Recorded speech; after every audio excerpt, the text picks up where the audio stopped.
don't block the path of inquiry. Don't lay down rules that make it impossible for people to ask important questions. Welcome to the Thought Stretchers podcast, where we hope to stretch your thinking about important issues in education through rich inquiry. My name is Drew Perkins, and I'm your host for these conversations for complexity and nuance. In this episode, I'm bringing you a conversation with Christina LaRose, who is helping to develop a K-12 curriculum for the Prohuman Foundation. The Prohuman Foundation emphasizes our shared humanity and was co-founded by Daryl Davis, who is an African-American musician, probably most famous for inspiring over 200 members to leave the KKK. We discussed how the Prohuman curriculum is an ELA curriculum that uniquely integrates character education and social-emotional learning. Christina shared the Foundation's framework, which is built on 9 core character strengths organized into 3 levels. First, the individual, which includes optimism, grit, and gratitude. Second, relationships, which includes curiosity, courage, and compassion. And last, society, which includes fairness, understanding, and humanity. The curriculum uses inspiring stories of historical figures and unsung heroes, including many children, to teach these character strengths in an apolitical way. We also delved into the pedagogical approach, discussing the curriculum's adaptability for various educational settings, its focus on in-class writing and dialogue, and toward the end, we touched on how I think it can be used with project-based learning to deepen the impact. The Prohuman Foundation also plans a formal assessment process to be done within the next year to measure the curriculum's impact, so we briefly discussed that as well. Much of our work here at Thought Stretchers focuses on pedagogy like project-based learning, our knowledge-rich inquiry model, and differentiated instruction, but this conversation probably relates most to our work in the area of civics teaching and learning. One of the things I'm very passionate about is helping K-12 regrow and reestablish Enlightenment, intellectual, and civic tradition and principles, and I see that fundamentally as an inquiry project. If you're interested in discussing that or any of our work, please visit us at wegrowteachers.com or feel free to reach out to me directly at drew@thoughtstretchers.org. And now here's my conversation with Christina LaRose. I am with Christina LaRose, and we're going to talk about the Prohuman Foundation and her work to help in creating their curriculum, and she's going to unpack and give all the appropriate labels to those things. But welcome, Christina. I want to welcome you to the podcast and give you an opportunity to introduce yourself and maybe give a little background on who you are and how you came to be in this spot where you're working with the Prohuman Foundation. Yeah, thanks, Drew, for having me. It's really great to be here. And I will introduce myself by saying that I'm helping to develop the curriculum for the Prohuman Foundation. And we are working on a K through 12 curriculum. The Prohuman Foundation is a new organization. It's about a year and a half old. And the purpose of the Prohuman Foundation is to emphasize that we are all unique individuals united by our shared humanity. And one of the co-founders of the Prohuman Foundation, Daryl Davis, is an African-American musician, and he became world famous really for inspiring over 200 people to leave the KKK and other white supremacist organizations. And he did this through dialogue and friendship. And in many cases, he's developed lifelong friendships with some of the members that he met through these extremist organizations who since left and renounced their ties. And so I think he's just a really amazing individual. And the Prohuman Foundation is doing, as I said, a K through 12 curriculum, and we have started with the K through 8 curriculum, which is now complete. Yeah, and Daryl Davis, I sometimes have referred to, if there was some vote for who would be the actual Captain America, he would be probably first on my list. He's well known. If people know him, he's I guess the way people talk about him is he is I guess, taken, or KKK members have given him their robes and transitioned out of that extremist organization. And the ways that he's done that are pretty remarkable, and in some ways sort of counter to some of the moves of more contemporary social justice movements, and maybe we'll get into some of that. But before we get there, how would you describe your educational background? We were talking before we hit record, and you went to the other school across the state of Michigan. I'm a Michigan State grad. You're a University of Michigan grad, but we won't hold that against you. But what was your sort of K-12 experience, and then post K-12 experience like in the work that you did there? Yeah, so I did my PhD in English literature from the University of Michigan. And as part of that, I actually worked for several years, both as a graduate student teacher, but also as an instructor of English literature and composition. And one of the early experiences I had when I was actually doing my master's degree was with a program called the Young Scholars Program. And this was actually run out of Ohio State University, where I did. Oh, that's got to be a hard one. Yeah, everyone gives me a hard time about how can you do your master's at Ohio State and then you're not even supposed to say the name. But and so the Young Scholars Program was an amazing program that offered experiences at the college level, starting actually from the 5th grade. And so they worked with everywhere from 5th grade up until seniors in high school. And after their 11th grade year, they would bring the students to Ohio State. And so this is students from the largest urban areas, primarily throughout the state of Ohio. And their focus was really on minority, first generation, and low income students. And it was amazing. It was a residential summer program. I think it was for like 2 weeks might have even been a few weeks longer, somewhere from like 2 to 6 weeks, as I recall. And they would come to the campus, live in the dorms, and take college level courses. And so my role in that program was to teach the English composition course to 11th grade students. And I did that for 3 years. And it was just an amazing experience to work with those students.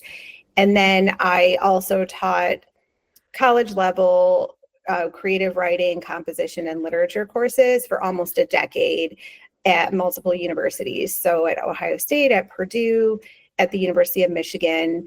And so my background was really in teaching, and specifically in English literature, composition, and creative writing.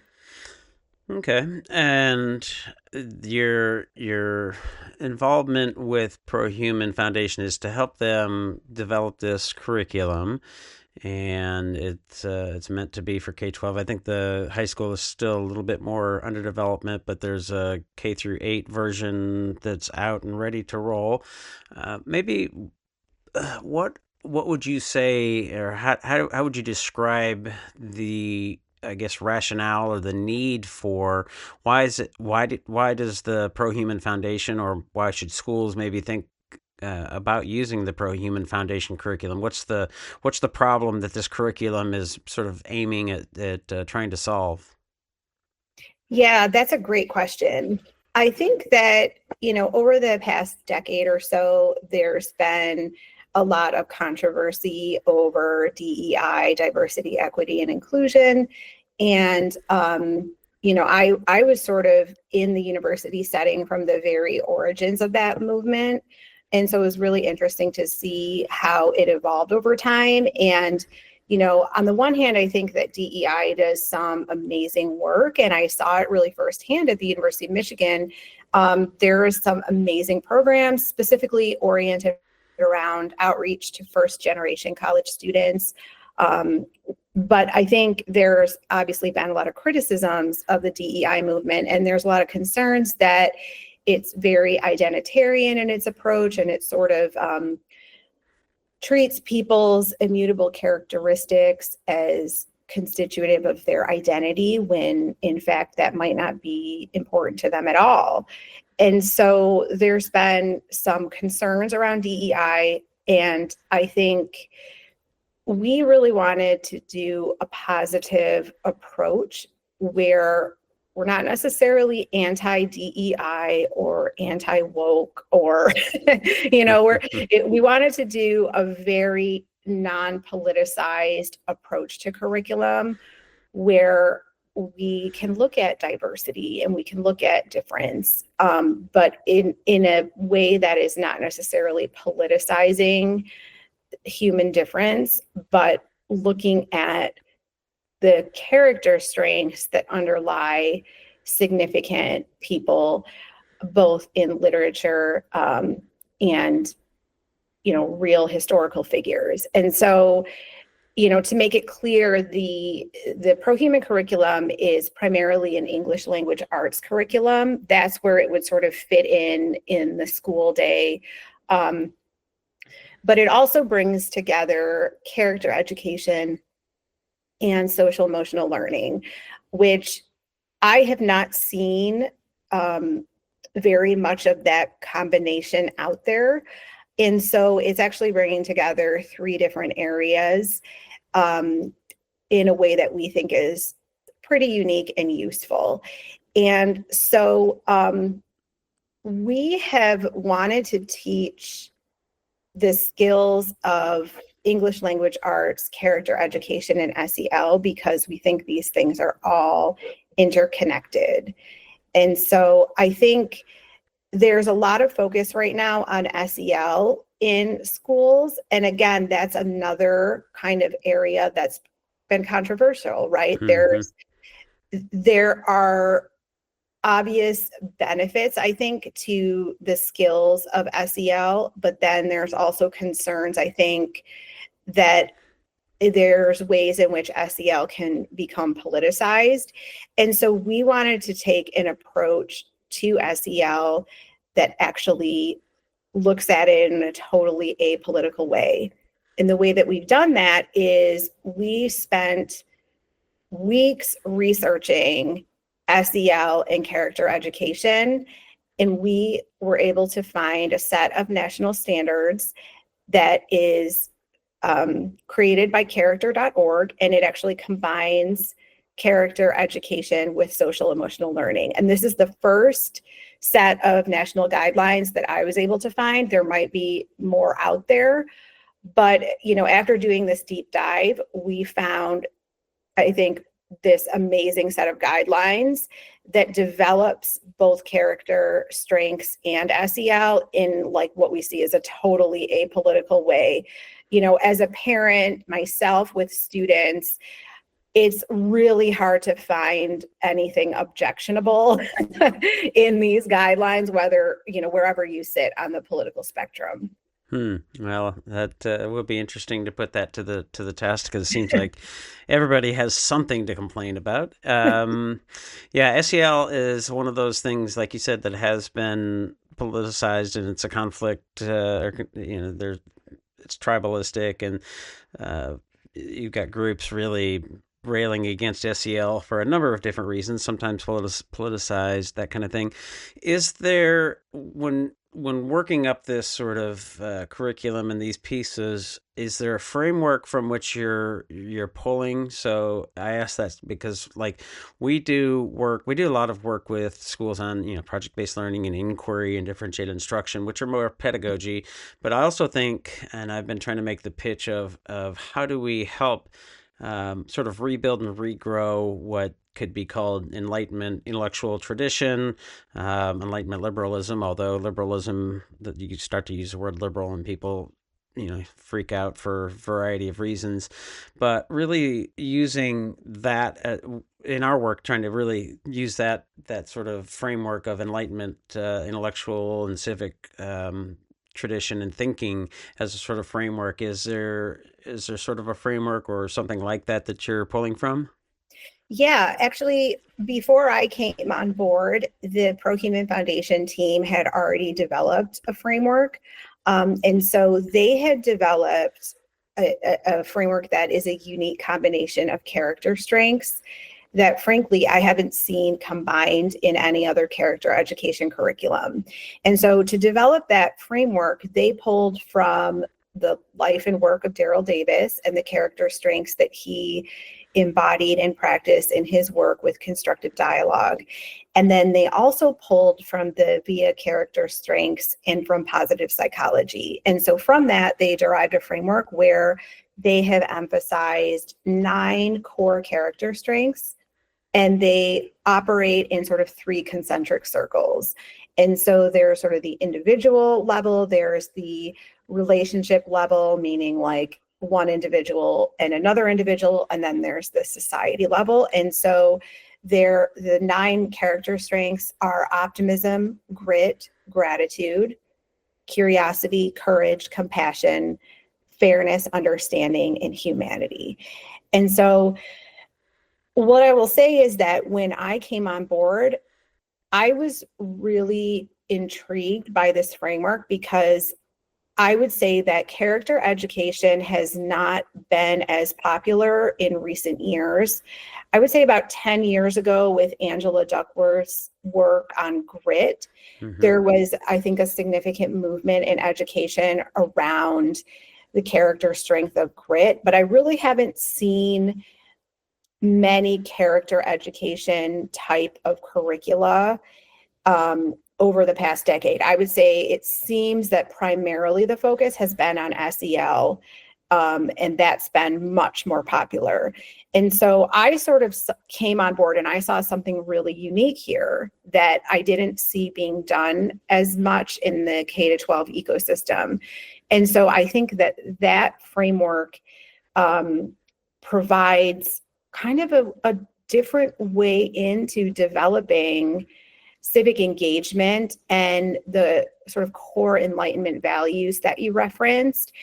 And, you know, I will say that some parents and teachers, you know, sort of say, well, it's not really the role of schools to teach character education, and that's sort of something that should be done in the family, in the home, in your religious community.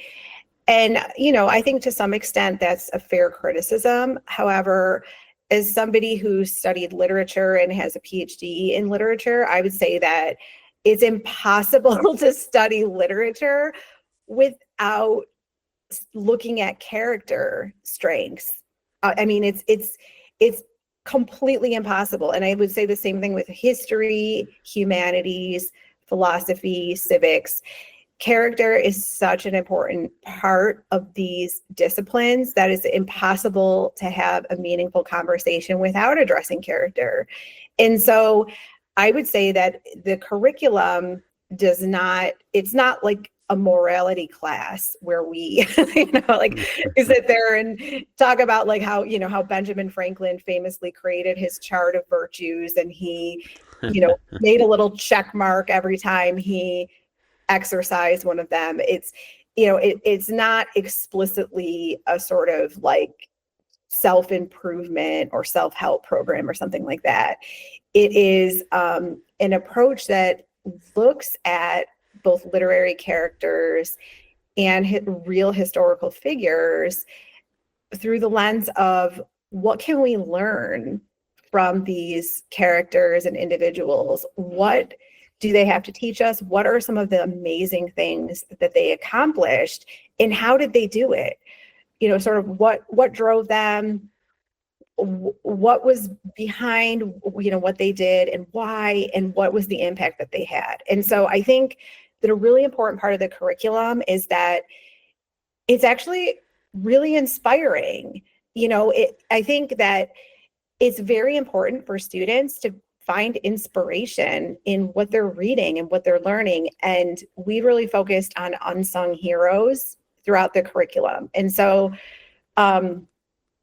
there are so many amazing individuals that are not household names, but have made extraordinary contributions. And so we do feature some, obviously, like Frederick Douglass, and there are very well-known historical figures that we look at, but we also look at a lot of historical figures that are not as well known, like, for example, William Still, who is typically not a household name. I mean, everyone's heard of Harriet Tubman, but not as many have heard of William Still, and he's considered the father of the Underground Railroad.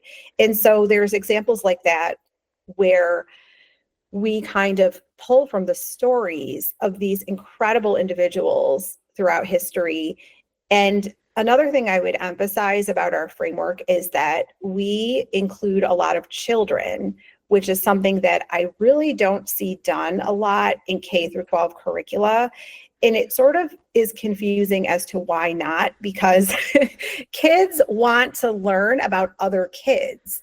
I see it in my own kids. They are very interested in what other kids are doing.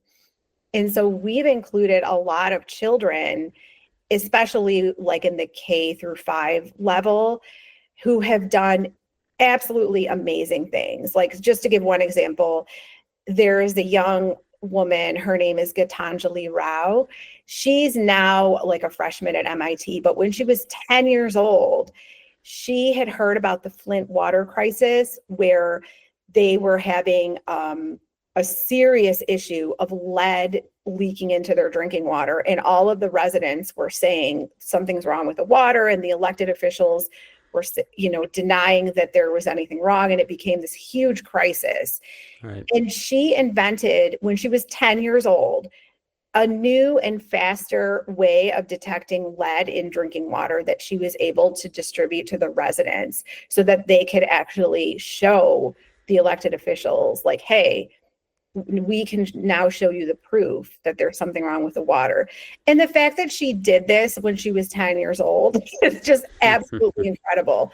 And there are many, many examples of kids that have done extraordinary things. And so I think that we really focus on people like that as a way of really inspiring our K-12 students. I think that there's so much negativity in the world, and for good reason, people focus on that. But I think that it's important to also focus on the extraordinary human capacity for grit, for agency, for overcoming adversity.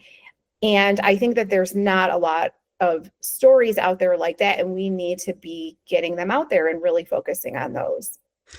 Yeah, so much to unpack there, and think about, as I mentioned and you mentioned before, SEL has been a big push and big focus, and is big pushback, and I think rightfully so in some ways, because it's not always, and sometimes too often, asking teachers to step into the role of a therapist. And then there's Castle's transformative SEL framework, which is certainly much more sort of activist in nature, and I would say is more closely aligned with sort of identitarian kind of social justice kind of movements, which is unfortunate because I think, as you've identified, and most people would identify, that SEL, social emotional health, is certainly important and certainly worth paying lots of attention to. And I was going to ask, like, is it the role of schools to be involved in character education? And it sounds like, and correct me if I'm wrong, so you're using these 9 pieces, these 9 core strengths, as you outlined them, and using people and stories to sort of highlight what the ways in which those show up, but maybe not necessarily, and I say this to maybe in a way to sort of dispel any sort of concerns about sort of character education, although it seems weird that somebody would be concerned about teaching and growing optimism or gratitude or courage in kids. But the ways in which those people demonstrated those, and then the learner could perhaps make the judgment on whether or not that's something that's good, or is there some sort of a value attached to those I mean, if implicit in the core strengths seems like some value, but I mean, I don't know, how is that sort of riding the line of character education concerns? How is that sort of built into the process? Yeah, I mean, I think that, like I said, I think it's impossible to teach literature. Like, let's say you had an English language arts course that wasn't, it didn't take a character education approach. Mm. Like, you would still be talking about character. I mean, there's no way around it. Like, what do we call the people in literature? We call them characters, Mm-hmm. right? Right, right. And so I think that regardless of whether you're calling it character education or not, you're still talking about character when you're in a literature course, a history course, a humanities course, and to some extent a philosophy course. It's just unavoidable. You're going to be talking about human qualities and characteristics and strengths, weaknesses. And so I don't see what you lose by calling it character education. I mean, yeah, it's a little bit more explicit, but it's not as though we're taking, this is not like a morality class. It's not taking a specific religious position or a political position or an ideological position. It's not a sort of moral instruction. It's really engaging with students' curiosity about the text and like, what did we learn from this person? Like, what made them tick? Why do you think they wanted to do this? What character strengths did they demonstrate? And sometimes the conversation is around like, what happens when you don't have character strengths? Like a perfect example with one of our texts, Lord of the Flies by William Golding, which is a very frequently read book in middle school, I think for good reason. I recently reread Lord of the Flies like the first time since middle school. And one of the things that I found astounding is that it seems like most of the book is a meditation on what happens when you don't have courage. Because it's like the first half of the book is sort of like everything's going well. They're building the fire, they're building their camps, they elect the sort of leadership, they have a sort of like incipient government structure, and then they start to become afraid of the unknown, of what might be on the island. And that fear, like that lack of courage, is when everything starts to go sideways for them. So I think, it's like, yes, I do personally agree that religious and moral values are definitely best taught in the context of the home. And in maybe if you belong to a religious community, like 100%. But at the same time, I see no way in which you can address literature and history in an accurate way without addressing character, whether or not we're calling it that or not, or calling it something else. Yeah. So I'm looking at some of the lessons, and we'll of course put this in the show notes, prohumanfoundation.org, and then you can find it there, and we'll put a specific link to the different curriculum pieces here. But like I'm looking at grade 8, lesson 3, writing your hero's journey, which is apparently focused on optimism.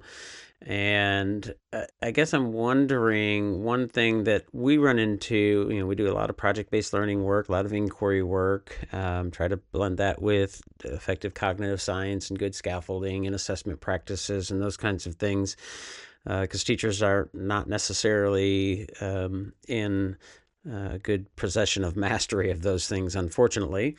And I'm wondering, with these curriculum, are there pieces, sort of pedagogical sort of chops or skills that you, I guess, assume or that teachers might need in order to implement these in a way that will be effective, or to avoid what might be called lethal mutations, and all of a sudden they're in a downward spiral with these doing these curriculum pieces, and the best laid plans of mice and men have gone terrible? Yeah, I think that that's a great question. And one thing I will say is that we have a teacher's guide on our website that actually kind of goes through piece by piece and includes a specific section on pedagogy. And so I would say that, kind of just backing up a little bit, I will say that the Prohuman curriculum can be used in a variety of educational settings. And so we've designed it to be able to work in public schools, private schools, home schools, alternative educational settings. We have some interest from juvenile detention centers to use as part of their curriculum. And so it's really designed to be a modular approach, because we realize, especially if you teach at a public school, private charter, you already have an English language arts curriculum. And so we're not asking teachers and schools to like completely throw out what they have and just completely start afresh with a whole new. So the Prohuman curriculum, you could do as little as one lesson. And even if you decide to do the whole curriculum, it amounts to one lesson a week. And that lesson would range from 15 to 50 minutes, depending on what grade level. So we really designed it so that teachers have the autonomy to choose, number one, how they want to use it. Like maybe they look at it and they see just one lesson that they like. That's fantastic, and maybe they want to implement the whole thing. And if that's the case, there's ways to fit it into the curriculum that you're already using. So that's the first point I'll make. And then I would say, because we've got 9 character strengths, it amounts to 1 character strength a month. And, it would be like essentially 1 lesson a week. Another thing that we really emphasized is that we want to collaborate with teachers. I myself started out as a classroom teacher, and I know how important it is to have that autonomy in your lesson planning, where a lot of times teachers are pulling from a lot of different things and combining it in a way that best works for them and for their students, because every single class is unique. And it's just amazing, after almost a decade in teaching, how each class really does have its own unique qualities. And so you really have to kind of almost, design your lesson plans in a way for the set of students that you have. And so we've really emphasized like, hey, you can save this to your Google Drive, and essentially the standards are outlined. We've got the ELA, Common Core. We know that some states do use Common Core and others don't. And so if your state doesn't use Common Core, you could even like just take that out. We have the Character and Social Emotional Development National Guidelines that it aligns to. And then the teachers can essentially like maybe keep some aspects of the lessons, take others out. They could use it as it is, or they can make changes. And then I will say, yes, we are very deliberate about scaffolding skills over time. And I think that one of the things that I really drew from in terms of my pedagogy and how it developed over time is a book called Teach Like a Champion. And the author's name is Doug Lemov, Lemov. And I think that this is an extremely great book for pedagogy. And in fact, I think it's recently in its 3rd edition. So obviously teachers are using it, right? Like it's been useful for teachers in the classroom. And I think that his techniques for specifically facilitating classroom dialogue are extraordinarily useful. And we've pulled some of those out in the teacher's guide, and we've used them in the lessons themselves. And so things like focusing on the ratio of the teacher speaking to the student teaching, how to improve that ratio, how to get students talking more, what are some specific techniques you can use, things like in-class writing, right? So there's a lot of concerns right now, for good reason, about AI. And we've just taken the approach that there's a lot of in-class writing. That is just the number one way for students to develop their writing skills is to read a lot and to write a lot and to practice in class. And so there's a lot of in-class reading, in-class writing. There's a lot of small group work that builds up to the full class dialogue. And so we've really focused on those aspects of pedagogy. I would say that we also really focus on the learning outcomes, with the Common Core standards, with the character education outcomes and the SEL outcomes. Those are all pretty explicitly outlined in terms of what it is that these lessons are supposed to be doing. Like, what are students learning in terms of grammar and syntax? What are the specific elements of writing that they're learning? There's opinion pieces. There are nonfiction argumentative pieces. There's exploratory writing. There's persuasive writing. There's the different forms of writing there. And so students do a variety of different writing that stems from smaller in-class activities. And so I think that we've been very deliberate about providing guidance for teachers in terms of how to use the curriculum.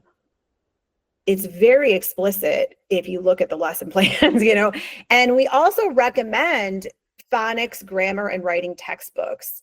And so we have all of that in the teacher's guide. And so that's, some of the things. And then at the very end of the teacher's guide, we have a whole recommended list of pedagogy textbooks and books that I found really useful in terms of my experience as an educator. And these can be useful at every level from K to 12. Well, it'd be interesting. There's a couple things. I'm looking at the site again, prohumanfoundation.org, and it looks like /curriculum, but again, we'll put that in the show notes. So the basic landing page for the curriculum looks like it has sort of three areas, which is growth mindset, positive connections, and social harmony. And each of those has three of the sort of core strengths. So growth mindset has optimism, grit, and gratitude. Positive connections, curiosity, courage, and compassion. Social harmony, fairness, understanding, and humanity.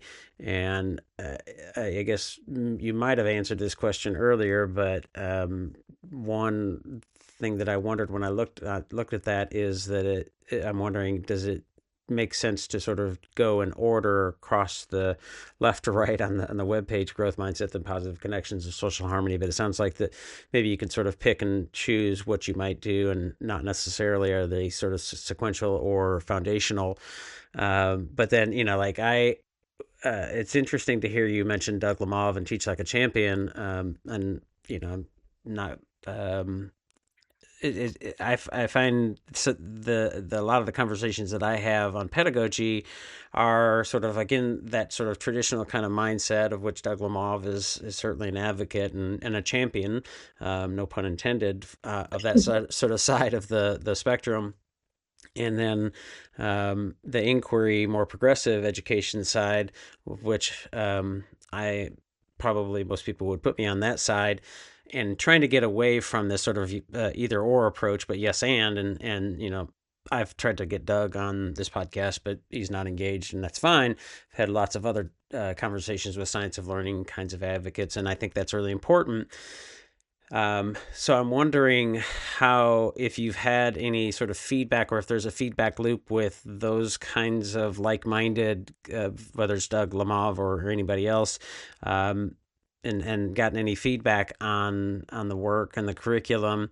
And as a sort of, I guess, companion question, how much do you rely or lean into sort of inquiry in the pieces? Obviously, curiosity is fundamentally inquiry.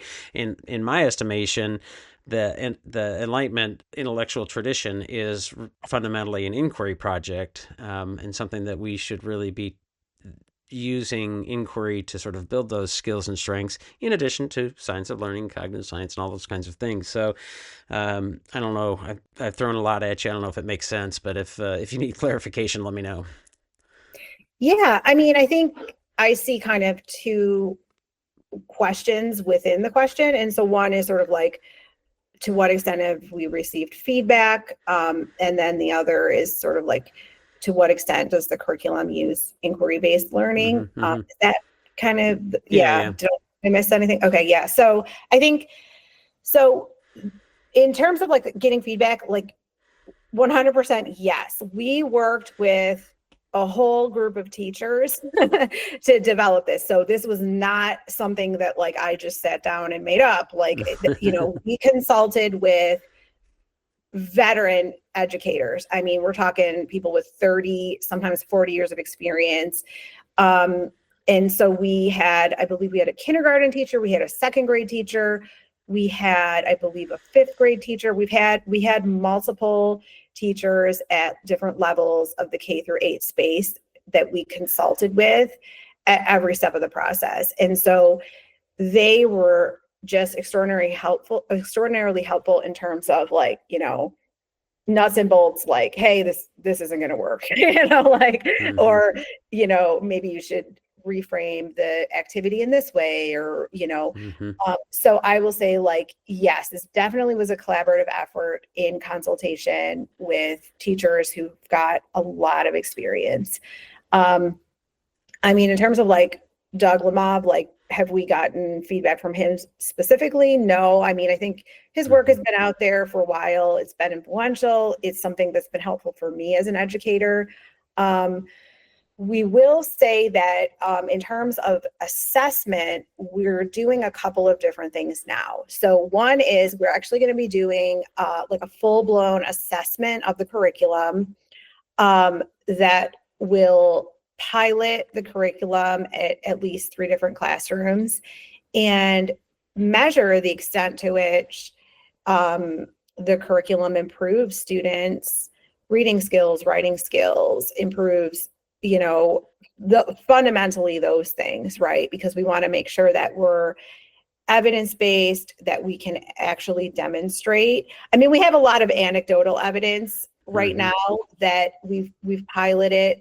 We have piloted the curriculum in multiple places, and we've gotten a lot of great feedback from teachers. But we are going to be embarking on a much more formal assessment process within the next year. And so gathering that data and making what improvements need to be made. We definitely don't want to rest on our laurels and just be like, oh, this is great. I'm sure that there's parts of this that are working, and I'm sure that there's parts that can be improved.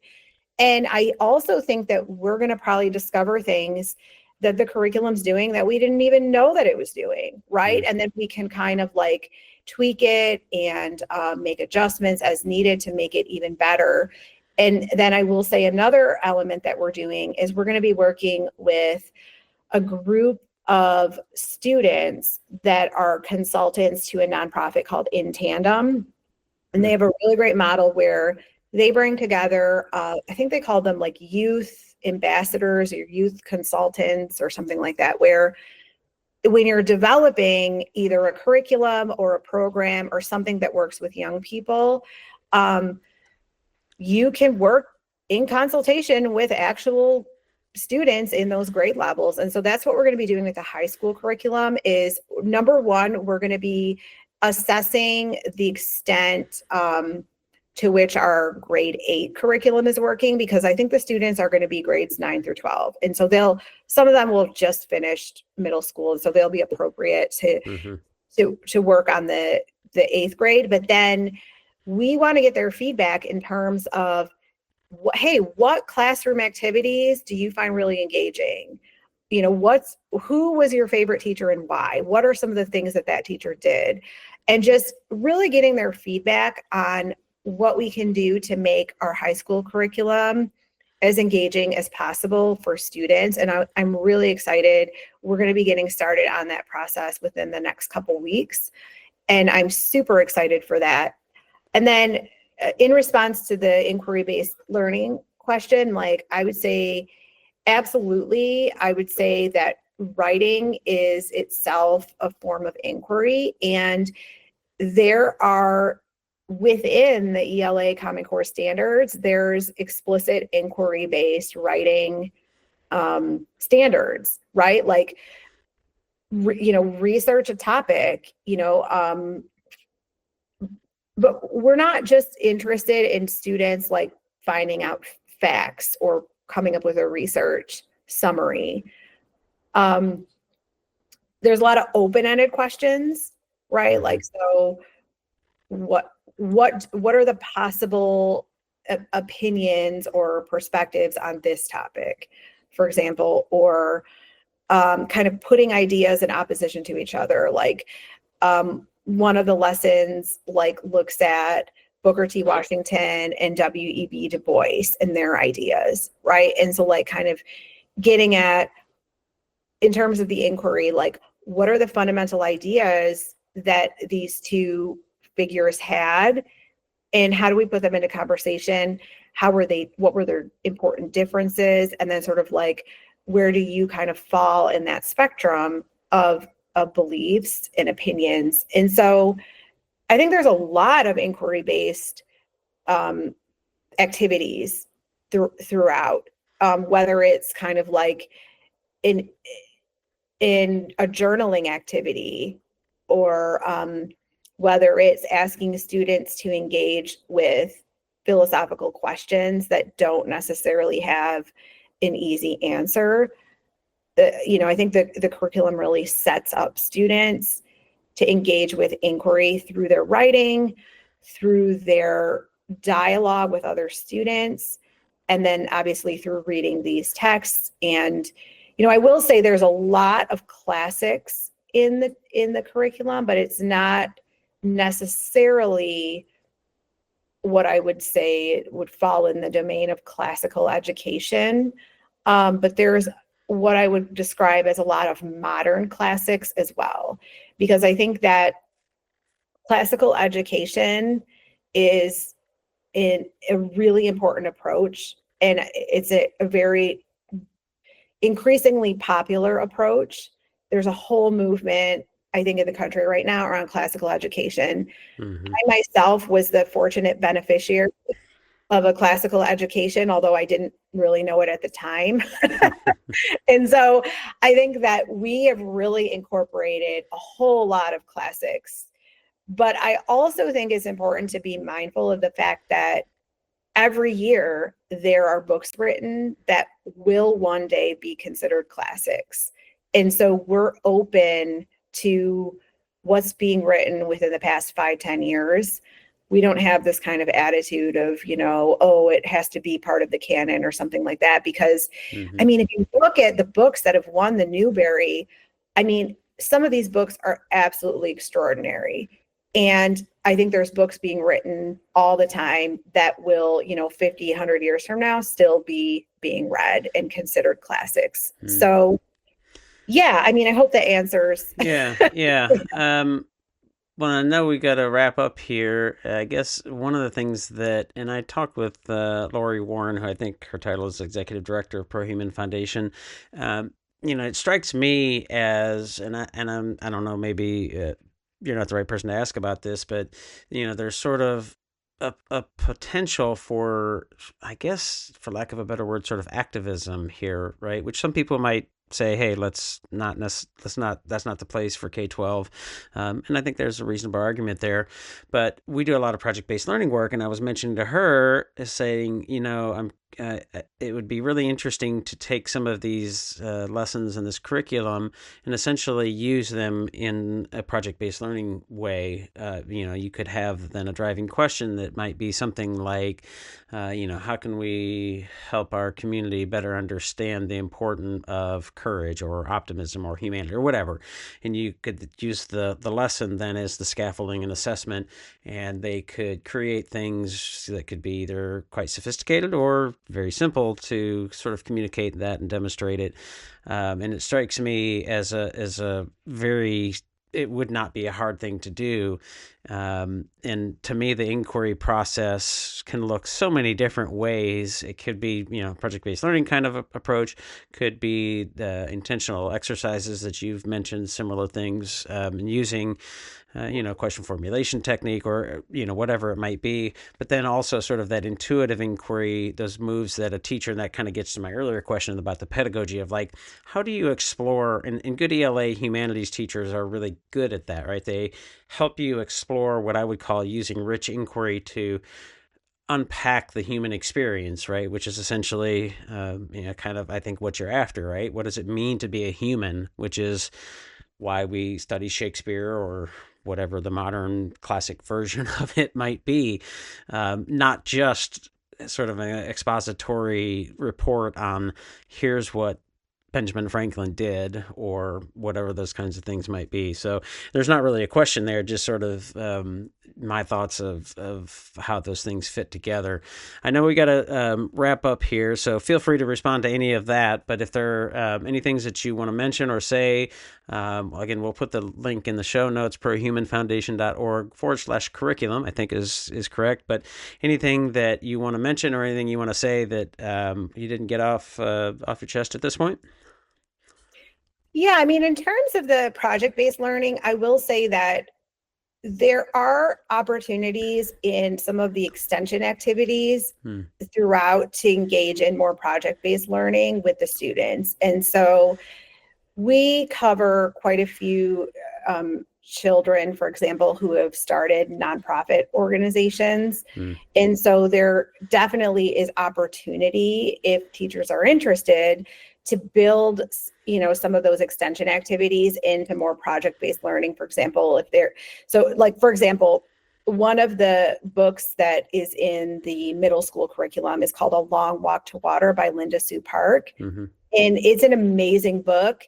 And it's about this young boy who finds himself kind of in the midst of the Sudanese civil war. And then there's kind of a dual timeline narrative where then there's like a girl, I think she's in 2004, and it's all about how she has to walk so far to the well to get water. And then she has to carry like these heavy jugs of water back to her family. And so the young man on whom that book is based actually started a foundation called Water for South Sudan. And they do amazing work where they raise all this money and then they build all these wells and, closer to people's homes and things. So they don't have to walk miles and miles. And so, there's opportunity if students are interested and teachers are interested to do a lot of good work with this curriculum. I mean, you're not obligated to but yeah, I think the opportunity is there. And I think that there's a lot of amazing work that, just as one example, that Water for South Sudan does work with a lot of schools. And, students have gotten together and raised a lot of money. And, it's something that has had a huge impact, I think, on many people's lives. And so we're not necessarily activists and saying that, you must do this, but if there's interest, there's definitely opportunities within some of the extension activities to do that project-based learning. Yeah, and I know a guy who can help with that. Thought Stretchers Education, we can help you. So reach out. We can definitely help with some of that. There's my sales pitch. Not something I'm very good at, but hopefully it makes sense. Christina, I appreciate the conversation, and I've been paying attention to the work of the Prohuman Foundation for some time now. So I think I knew this was coming down the pike, but it's nice to see it actually realized. And hopefully, folks who might be interested will reach out. Again, we'll put the link in the show notes, and I'd be curious to hear if anyone decides to use it or tries it out to give us some feedback, and I'm sure you would like some feedback as well. So if there's nothing else you want to say, any links or anything that you want to share of how folks can find you or not find you, we'll sign off. Yeah, I mean, I'd be happy to hear from people. My email is just Christina, CHRISTINA @prohumanfoundation.org. So thank you so much, Drew. Thank you so much for having me. This has been a great opportunity. What we need to do is spend enough time together that we can start to translate our ideas into each other's language and include one another in this community of inquiry. And that is the work of love.